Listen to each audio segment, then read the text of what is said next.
Welcome to the Nick, Dick, and Paul Show. I am one of your co-hosts, Nick Bilton, a former journalist, now screenwriter, documentarian, electrician this week. I had to fix some electrical wires at my house. Very proud of myself. I'm Dick Costolo, one of 20 or 30 former Twitter CEOs and a current venture capitalist. I'm Paul Kedrosky. I'm not actually one of those Twitter CEOs, which is a badge of distinction. Also, this week a plumber, which I'm actually very bad at, and a venture capitalist. Mm-hmm. Well, so speaking of being bad at things, that was a good segue, right? That was a very good segue. Well segue. Done. Nicely done.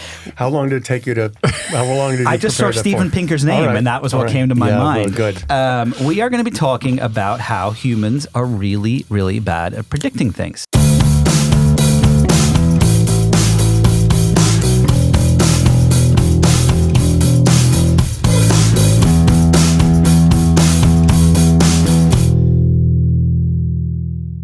So Paul sent a text, which is usually how our episodes begin. Paul sends a lot of texts. Sometimes I send digests. Sometimes I screenshot our text threads and ask ChatGPT to tell me what I missed for the day. Doesn't there an auto-summarize on Apple anymore? No, well, yeah, but it's auto-summarizes like someone who can't read. I see. It's like wax crayons. Yeah, right. It always mixes it up. Anyway, you sent a text about this graph. Do you want to explain this graph and kind of set us up for what we're going to be talking about today? Sure. So, I don't know, what was it, 2012, 2013, I think? 2012. Yeah, 2012. Steven Pinker, who's Harvard, sociologist, I think? And linguist too, right? Yeah, and he was on the TED circuit at the time promoting a book, which was called The Better Angels of Our Nature. And the book essentially makes the argument, which was really compelling in lots of ways, that the world's becoming much more peaceful, and there's a whole bunch of reasons why. There's more trade linkages. There's the sort of McDonald's theory, which has fallen by the wayside, which was the idea that no two countries who both have McDonald's ever go to war. There's a bunch of these forces that, in broad terms, were sort of factors. Was the first one that went to war, was it Ukraine and Russia that both had McDonald's and went to war? No, there's been lots. There's been tons of McDonald's wars. Yeah. Okay, got it. There's been lots of McDonald's, including some inside the restaurants if you go on YouTube. There's a lot inside the restaurants. Right. There's a lot inside the restaurants. But the idea was kind of interesting, and at the time, it got him a lot of attention. I actually saw him talking about it. I think it was at the TED conference at the time, and everyone was very excited. Oh, the world's actually... People love these contrarian ideas that especially are predictions that the world's becoming more peaceful. You may think it's becoming more violent, but it's becoming more peaceful. By the way, the book was lauded by numerous tech CEOs who are the richest people in the world right now as this is this is true, this is what's happening, this is the future. Yeah. Well, you were the CEO of Twitter at the time. I was. Did you laud it? No, I was. No, I remember seeing it and thinking, this is not this is totally wrong. Wow. And Prescient City. Yeah. How did you know it was totally wrong? It just felt like... You know who made a really interesting argument at the time was a guy who really ripped into Pinker, who rips into lots of people to his, his distinction, Nassim Taleb. So Taleb, who wrote, A Black Swan and lots of other things, his argument at the time, and then we can come to why it was wrong, but his argument at the time was this book confuses this relatively low consequence, the decline of low consequence events, with an overall decline in the likelihood of there being catastrophic things in the future. And his point was, actually, what's more likely to happen is we'll have lots of low consequence events, or they'll decline, and then some huge high consequence events, which will blow up the entire data series. So in other words, it looks like the world's becoming more peaceful, but it's only because people are terrified of high consequence events because of the likelihood of nuclear weapons or other things. And so what that's done is sort of suppress the baseline level of conflicts. They're much more small conflicts, but not really high consequence. Then suddenly something horrific will happen and you'll have a much higher consequence events. And so if you go back and you look at the data, that's it. Not that we've had nuclear war that I've noticed, but the idea that the world's become more peaceful, it turned out that book was released literally at the trough. Yeah, the low point of wars, between countries was the day, literally the year after the publication of the book. It spikes to an all-time high of global conflict. Right. State-based conflicts sword afterwards. Yeah.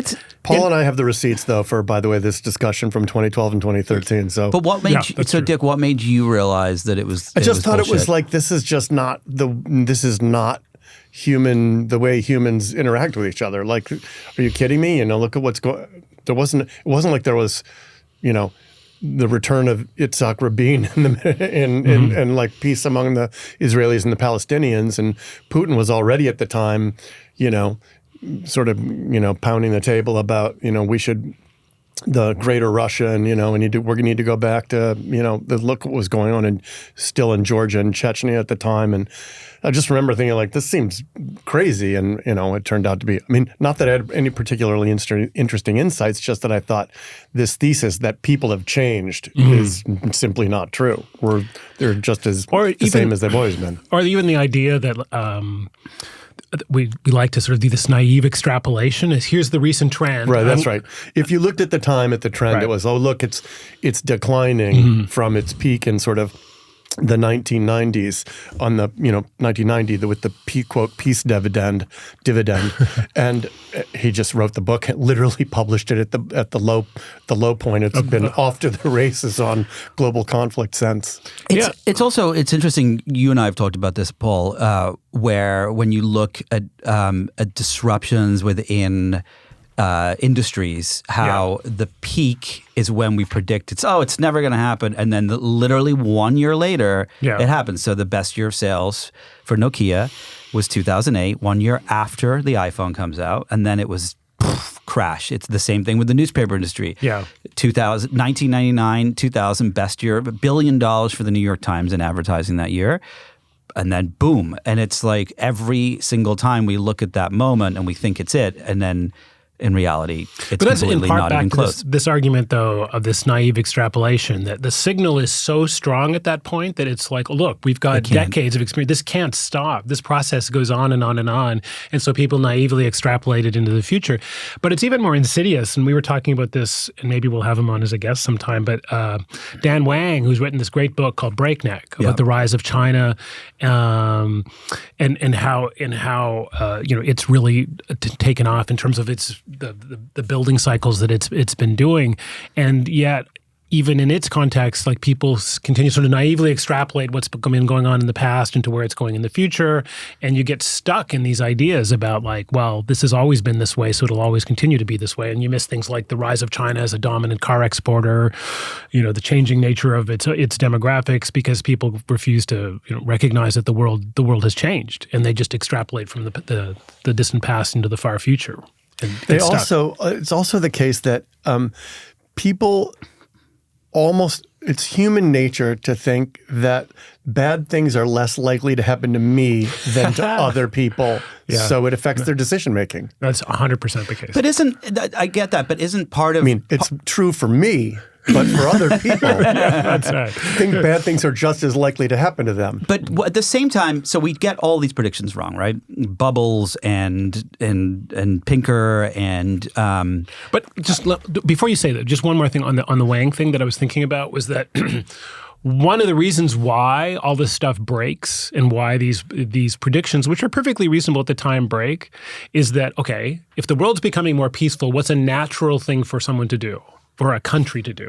It's to become, probably not to build as much in terms of military, but even more importantly, it's to build tighter trade linkages with other countries, because, there's no consequence for doing this, because, we're all becoming more peaceful. We're going to trade with China. We're going to trade with, build the North American Free Trade Agreement. But think through how that had consequences, right? Because we brought China into the World Trade Organization in part because it was a more peaceful world. We didn't see them as the opposition. Same thing with the North American Free Trade Agreement, which is busily being renegotiated as we talk about this stuff. But then in turn, what happens? Well, what happens is these trade linkages are now being weaponized.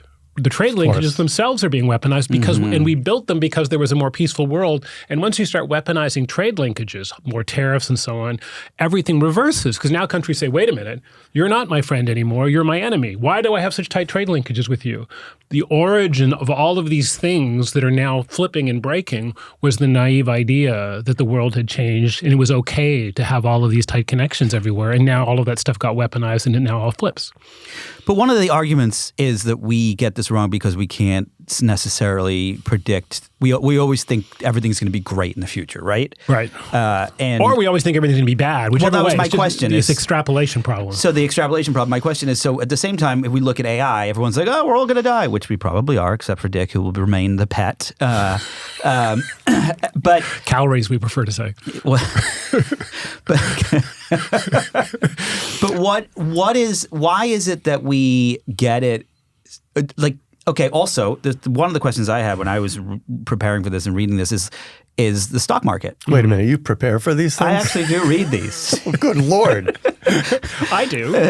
Kind of. Because I wrote them. Yeah, because they're your text. They're my graphs. But like, it's also, if you look at the markets, right? Yeah. You have quants and experts and people who've been trading. And what's the best case scenario for you guys? Tell me, you're the investors. What is it? Is it 10% return? 5%? Yeah. There's like the woman, what's her name, who got 14% one year and was considered like a Kathy Wood? Yeah, and I think like so. Why is it that we are so bad at it? Is it in every instance? Because the future is combinatorial and people predict based on one or two data items. Okay, but we're an intelligent species for the most part. You lost me there. You had a good run there, Nick. First 3 words were really good. Yeah, so we're. No, if people get one or two right, but they miss the combinatorial nature of 4 years from now, it's these 18 things that are going to come together to make so-and-so true. And whoever, the futurist, thought about item 1 and item 4 and not items 16, 17, 18, et cetera.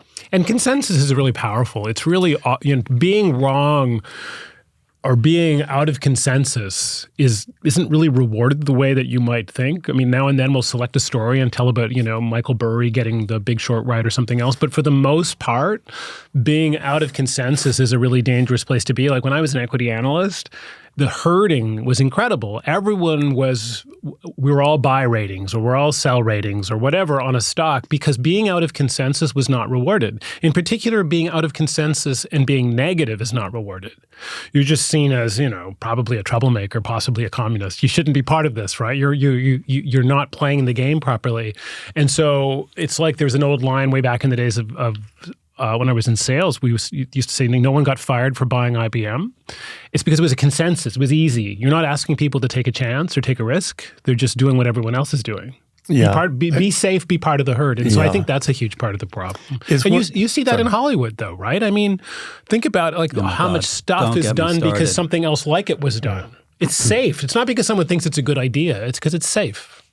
It is, and it's the epitome of it. It really is. Yes, and what's interesting though is when you look back at Hollywood 20 years ago, people were allowed to make those bets, and the best stuff came out of it. And now, for myriad of reasons, you do that, you lose your job. Yeah. The level of fear inside Netflix is it's insane. Right. And so if the thing you pick doesn't work out, you lose your job, so you pick the safe thing. Of course. But then, of course, you end up in this situation where everything. But it's the same thing in capital markets, though, right? It's everyone. There's a term that hedge funds use all the time called, he's just an index hugger.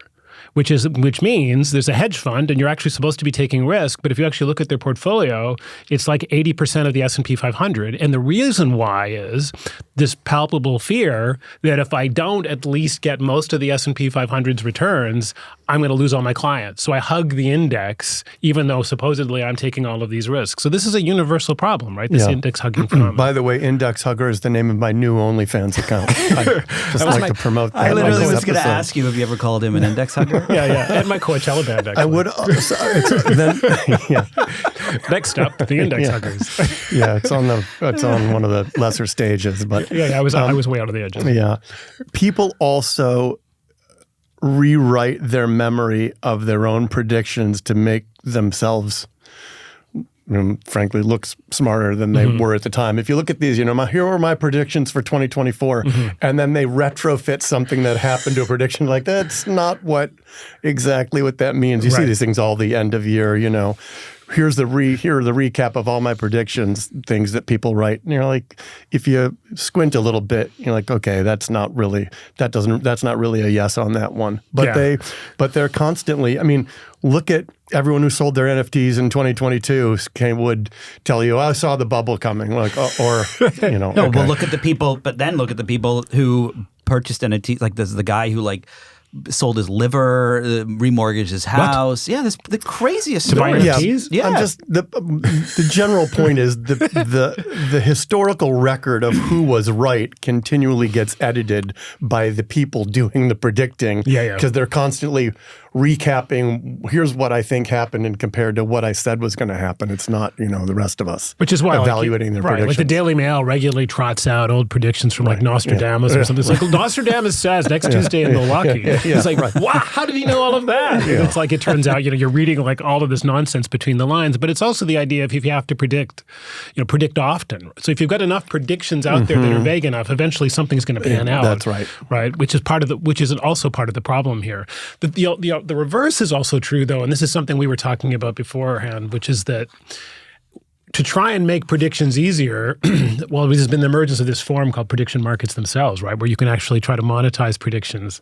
And one of the discussions we were having, but you're seeing more and more, is if you want a prediction to work out, the best thing to do isn't to be smart. It's to actually affect the outcome, right? And there's this great story recently about, and who knew, but you could bet on what the daily high temperature was going to be. The daily high temperature in Paris. Paris. And, this is great. And so someone who was, I forget whether he was like a grocer or something. Anyway, Let's just call this person a genius. A genius. Because that's what they are. The genius grocer was betting on the daily high temperature in Paris and said, realizing that the sensor itself was, I think, out near the airport somewhere or something. That's correct. Yeah. And so it was like, well, if I wanted to be way out in terms of a couple, half a degree or more out of the distribution, the best way to do that is to make it warmer. And a good way to make it warmer, it turns out, is to bring I think it was like a portable hairdryer or something like this. Yes, it was a portable hairdryer. Yeah, portable hairdryer, and blow it on the instrument. And so it's like, okay, I can't fault the guy, I guess. He made the outcome happen that he wanted to have happen. But and his win was 20 times the trade, so he made $34,000. Yeah, I would have gone bigger. Yeah, me too. Totally. I mean, what's the point? If I'm going to bring a hairdryer to the airport, I might as well put real money on the line. This is silly. But then the question is like, okay, fine. This is the difference between you and a grocer in Paris. For you, $34,000 is hardly worth getting out of bed in the morning. I don't want to get out of bed. But also, what if I lose the hairdryer? Also, why are people betting on a single point? The data point oracle, like that is just catastrophic. There's no world that can't go wrong, right? So it's don't we understand that that we should be using norms and medians? Like, we're just stupid. No, people want lottery-style wins. And there's lots of interesting reasons why they want them, but people want to bet and hope that this is my long shot comes in, right? It's why there's the existence of this phenomenon in betting markets called the favorite long shot bias, right? That long shots are overpriced, they're too expensive for what you're going to get, whereas favorites are underpriced. You should actually bet the favorite, even though the odds look bad. Every year in the Kentucky Derby, I mean, pick anything. Pick your horse race. Right. That's exactly right. The long shot bet is always overpriced. Because people want these lottery style wins. And so I don't make any money. I'm not going to make any money if the favorite wins. Right. Even, so this modest amount of money I make on it, it's not worth it for me. I'd rather bet the long shot. But the odds have moved. I'd rather lose it all on the long shot. I'd rather lose it all on the long shot. On the mispriced long shot. But that's deeply, I think, wired into the human psyche, is this belief that it's only worth it to take risk if I can pursue the long shot. And then the long shot becomes overpriced. Do you guys have a gambling thing in are you part? No. Are you interested?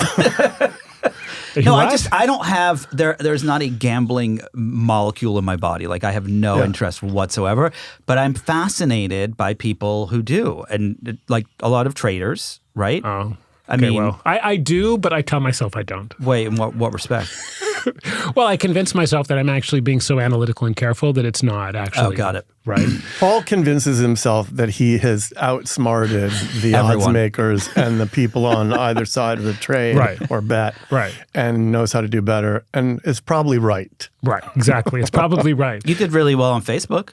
Yeah. No, and I'm also doing a bunch of stuff on prediction markets. And so like I've convinced myself that the odds are misset in some very specific ways, and I'm probably wrong. Wait, so we did an episode on prediction markets that everyone should go back and listen to. But to come back to this, because we talked about the hairdryer, there's also the story of the U.S. soldier who was arrested for insider trading, who made $400,000. That's on the Maduro capture. On the Maduro capture. He was part of the raid. And tried to hide it through a bunch of different channels, as I recall. Dick, you and I kind of got into a bit of a debate on the text thread about this, because I thought it was a little messed up that the guy got to go do the hairdryer thing and so on. And you don't think that that's a problem? No. Why? Because it's a prediction market, and look, it's not a stock where I'm an investor in this company and you're an investor in the company and you have insider information from a board meeting, and so you've gone out now and sold all your shares knowing that and I don't know that. But it is a stock. Hold on. Yeah. That's I get that, and that's regulated by the SEC, and you have material non-public information. Yeah. A prediction market about what the temperatures are going to be in Paris, like okay, or let's take the Maduro case. Let's use the Maduro case, because that was a guy.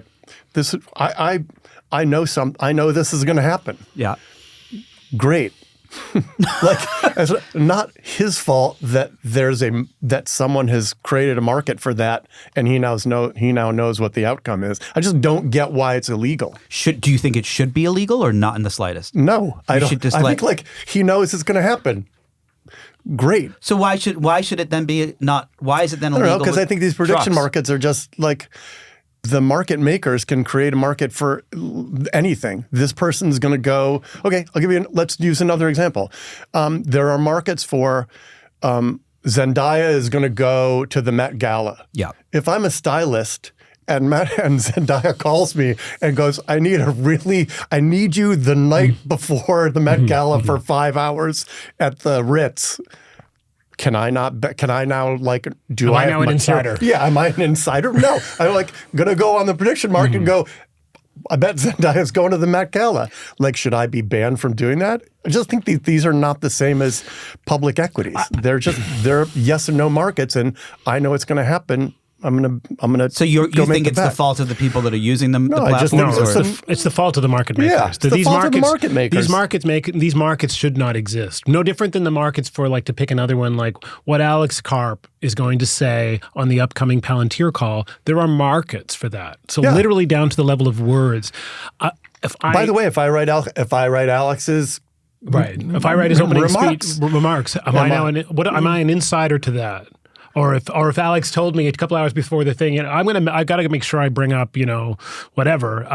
And now I know that. Am I now an insider to that marketplace? Can I not trade? Someone else overheard me say that. What does it mean? Yeah. So the real deep problem is humans are so desperate to predict things that they'll trade in markets that literally shouldn't exist. They're impossible to police. Correct. Do you guys? That's precisely right. It's impossible to police this. Going back to the kind of dumb but real example, there is a market for this. Is Zendaya going to the Met Gala? Zendaya to the Met. Who is prevented from betting on that? The person who booked Zendaya's is the concierge at the hotel? Yeah. Prevented, you get it. It's impossible to police. But do you think that there will be a point where the government does step in, or no?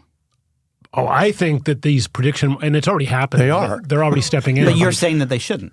No, that's not an individual market. Okay, just broadly with respect to the existence and use of prediction markets. I think that's the real problem. Although I'll say, there's a whole body in finance that says, for example, insider trading shouldn't be illegal. Just to be clear, this is not. What's their argument? Their argument is that they want to be rich. Well, the argument is that all information should be in the market. If there's non-public information that could be in the market, it should be in the market. It all should be there. And now, this is a very dangerous position to find yourself. We should be live streaming on YouTube. Our board meetings, meetings, everything. Oh my God, you guys! In the voice of an influencer. Oh my God, you guys! You won't believe what they just said about the third quarter.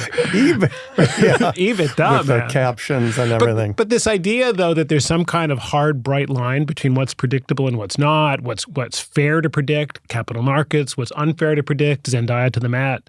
I just think that all of this it's a bit convenient for us. That the really deep problem is that people always know something about something, and not all of it's in the market, and yet people get to benefit from it. And so this is a deep structural problem because of our desperation to predict things, right? Because it's almost always profitable to be able to successfully predict. So I think this is a perfect segue to something that has been the most predicted thing, I would think, in the last 20 years, which is Bitcoin.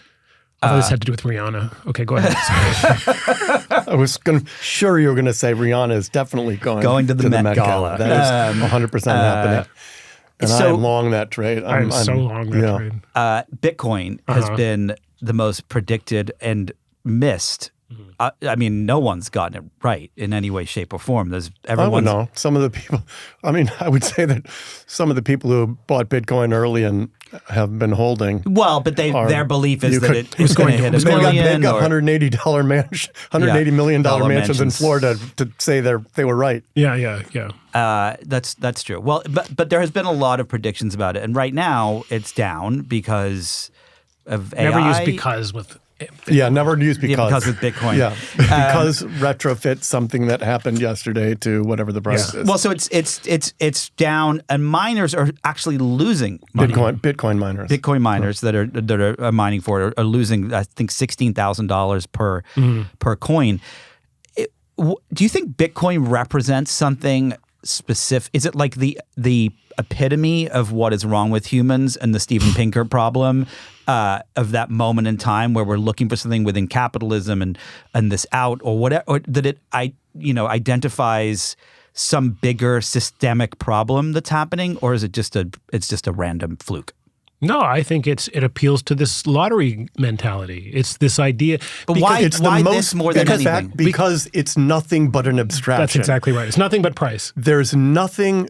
The beauty of Bitcoin as appealing to humans' desire for lottery-style activities is that there is nothing underneath it. It's an abstraction that is nothing but a price. And that by abstracting away all of that stuff, you don't have the nuisance problem of, well, what is it good for? Yeah. Right? All of that stuff just goes away. And in a perverse sort of way, it's the ultimate option, right? Where it's just an option on itself. It's a price based on a price.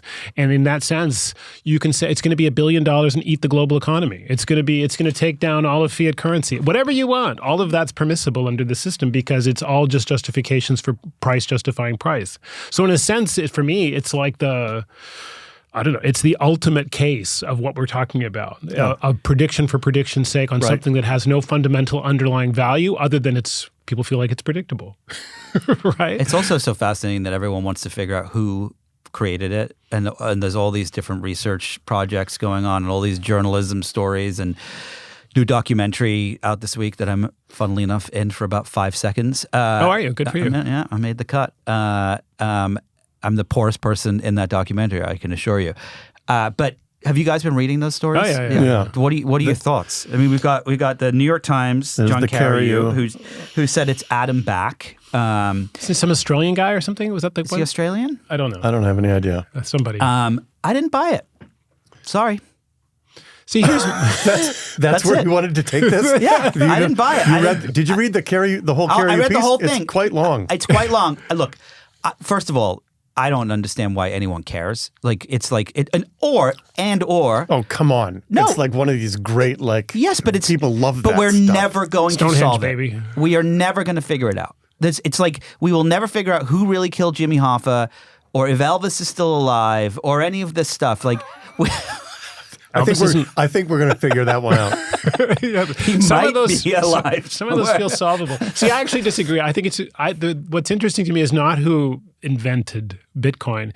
It's this human compulsion to want to know who invented him because they think it will provide an additional layer of meaning to what's going on. But you just said that we don't want any meaning with Bitcoin.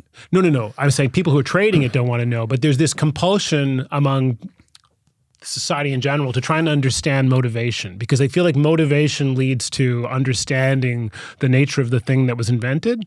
And I think it doesn't matter in the context of Bitcoin, but yet there's always this compulsion to understand what somebody knows. It's no different than in capital markets when you see a stock is off 10% on a given day and you look at some online finance forum, people will say they're doing it to it. Who? the Von Trapps? Who's doing it to it? Like, who's behind this? There's this desperation among people to try and find agency, to try and find a reason for things to be happening, and the answer in the context so they feel control. Gives you a sense of control, and otherwise things feel out of control. And people want to predict, and so when they want to predict, they try to attach agency. Finding out who's behind it, they think gives them agency, and it's just wrong. But it's part of the human compulsion to find out who cares who's behind it. It doesn't change anything about what this thing is. And then we have to go try to figure out the next thing because we need more control and agency, right? Or to win that long bet. Sometimes in this case, I mean, I think it's also can just be as simple as people love a good mystery. Yeah, and that the Satoshi I thing get. is like, yeah. Who could it possibly be? That I get. It's definitely not an Australian. I've met Australians. Yes, actually have you been to Australia? They didn't come up with Bitcoin. The part I didn't get about Karyu's. Look, I spent a couple hours on Bondi Beach. No. Those people didn't come up with Bitcoin. No, they're not doing this. God, we've lost all of our Australian listeners. I think Karyu is a phenomenal reporter. The thing I didn't buy was this guy is out doing. I just want to say, obsessed with. I'm obsessed with pointing out that we don't actually know who it is, and we never will know who it is, and it doesn't matter. And it doesn't matter. That's what I'm trying to say. Thank you. Yeah, no, I'm with you all the way. I think it's really important to understand like that the agency thing. Like, why are people so compelled? It's not just the mystery part. I want to understand, like, what were they really up to? What problem did they think they were trying to solve? And maybe that provides some explanatory power for what's going to happen to this thing. And the answer, of course, is no. It has no relevance, has no bearing. It was invented because people were pissed off about the government getting involved in the economy and potentially devaluing the currency through the issuance of fiat currency. And people are like, you know what? Used to be rocks. Now I want crypto. I want some way of protecting myself with something the government can't deflate and therefore make my asset less valuable. And so the compulsion was created as a result of the financial crisis. The thing that I am honestly curious about is how whoever it was that created it, like how they felt about what it became. It's a pretty astounding impact on society. That you don't think so? What do you use it for? It's not that. It's like it led to all of these. Well, it led to two things. One is it led to a moment in time where the people at the bottom of the barrel of the internet became the richest people on the planet in some respects. Some of them, not the richest, but like as you said, I met a guy who when I was doing the story I wrote a story about the guy who traded the pizzas. He did the first transaction. Yep. And then I met someone who literally bought $1 worth that was worth $180 million. It's like it was a moment in time where you didn't have to be an investor or didn't have to go to Harvard or whatever it is. And I think the other thing that's been really interesting is the negatives for which it's used. I spoke to an FBI agent when I was working on a project a couple of years ago who was saying how that is literally how all these terrorist groups are getting funded. Oh, sure. It's which I think is fascinating. I don't know if the person or people who started out doing this wanted that to be the case, but to me that's interesting. The fact that you now I was looking through a bunch of old documentaries for a project I was working on, and I came across this mafia interview, this mob boss interview, and he was saying how as technology comes around, we continue to do the bad thing. Mm-hmm. We just change where we're doing it and how we're doing it. And so the technology says you can't do that anymore because we now get your thumbprints and fingerprints. So we go do something else. And you DNA and we go do something else. And now it's really it's breaking into people's homes, murdering them over crypto, holding them hostage and so on and so forth. So to me, what's interesting is not necessarily who started it, but I am fascinated by the human. Of course, this gets back to people being bad at predicting things with combinatorial drivers. The person who came up with the math 1,000%. formula for Bitcoin didn't envision 20 years from now, 10 years from now, 15 years from now, people are going to be breaking into other people's homes and hold them at gunpoint and for their cold wallet. Yep. Yeah. No, and I think, but that's back to, as you say, it's this predictive thing, but it's also that, and in this, the U.S. is really unusual in this regard, and I think it's super interesting to think about how the U.S. mentality about Bitcoin and about all of these prediction markets differs from the rest of the world. I think there's two things going on. One, Americans think they're really good at predicting things because we're just, savvy consumers of stuff. But the other one is, and there's some data out this that suggests it's true, is that countries that have weaker safety nets tend to have much more risk-taking because people feel like they have no choice. Oh, 1,000%. Right? 1,000%. And I'm convinced that one of the things that makes it really unusual and for people to understand Americans and their mentality about this, and this goes back to like, what was what's his name was, de Tocqueville, the French philosopher who wrote about this stuff, was that Americans are always looking for the next score. And that's one of the things he found really unusual in his tours of the U.S. back in the 19th century was this, not just that Americans were all merchants or they were all this, but this constant quest for the next score. And I think part of that is the Western frontier mentality.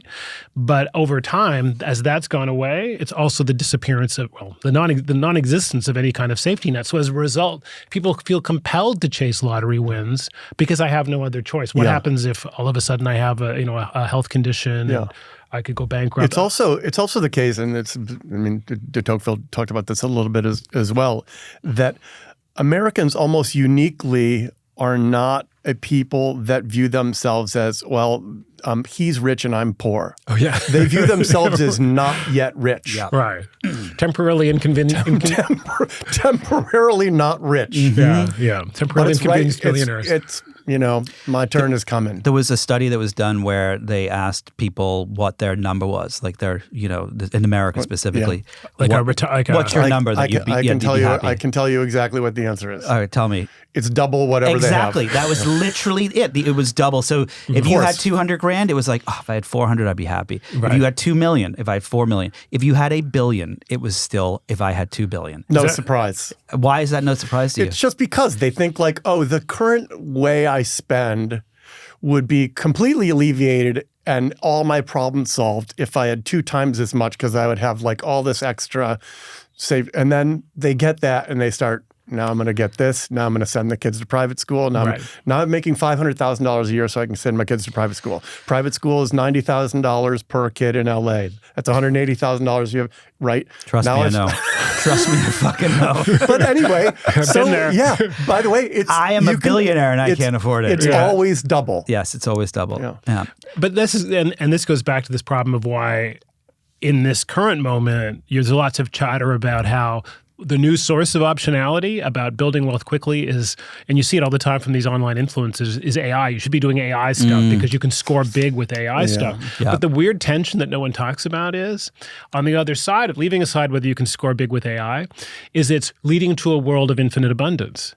These two things don't go together because what we've just learned from your survey is it doesn't matter how much people have. With infinite abundance, I want 2x infinite abundance. Right. Then I'll be happy. Yeah. Once we have double infinity, it's going to be great. This is going to work for me. So there's this deep tension that and it's so strange watching people as they try to. That's a really good point. And this goes back to prediction again, is that people are notoriously incapable of predicting what will make them happy. I do want to say, and so as a result, they constantly do things, and they think, well, this will make me happy, and they realize, wait a minute, this didn't make me happy at all. What's wrong? And then, what's wrong? Yeah, what's wrong? Because I thought this would make me happy, and it doesn't matter whether it's money or AI or Bitcoin. People can't predict what will make them happy. I'm actually pretty good at predicting things. I wrote a book that no one should read. Do not go buy this book. It was called I Live in the Future and Here's How It Works. And I wrote it in 2009. And I went around to like all, to everywhere, the porn studios in LA. And no, hear me out. And I wanted to understand what the future of media would look like. And I got like 90% of it right. I mean, what did I just say? I did. About the people who make predictions and then retroactively. No, what about all the other predictions that weren't right? I predict what? What about all the other predictions that weren't right? I didn't get a lot wrong.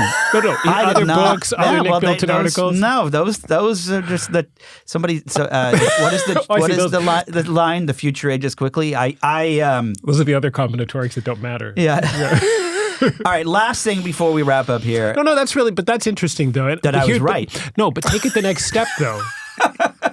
Take it the next step. Okay, you were right. Yes. But the correct answer then is so what did you do about it? I was an idiot here it comes. and did not invest. Yeah, but Dick, you once said to me, if you would have invested in the companies that you wrote about when you broke the stories, you would be richer than all of us. Totally true. and sadly, I'm poorer than all of you, but that's just a totally separate thing. But anyway. It wouldn't make you happier anyway. It wouldn't have made me happier because I would have just wanted double. You would have wanted twice as much. Speaking of, reminds me of, we can this can be the closing joke. It reminds me of the note that you always have to have double. There was this great improv scene when I was at Second City way back when, and it was I think it was Adam McKay and a guy, Scott Robinson, on stage, and they're improvising, walking through an old mansion on the North Shore of Chicago, based on an audience suggestion. And Adam says, please, come in. And Scott pretends to be looking up at the ceiling and says, my God, this building, this mansion is huge. And Adam McKay says, yes, well, my grandmother invented the conveyor belt. And the audience explodes in laughter. And Scott says, and yet it's fallen into such disrepair. And right away, Adam says, she blew it all on liquor and horse. That's great. This is the problem. This is the problem. On inability to know what will make you happy. It's true. It's true. Well, this has been another amazing episode of the Nick, Dick, and Paul Show. Do you want to close it out? I just did. That's it? Yeah. I thought you were going to have a joke. Liquor and horse. Liquor and horse. Thanks for listening.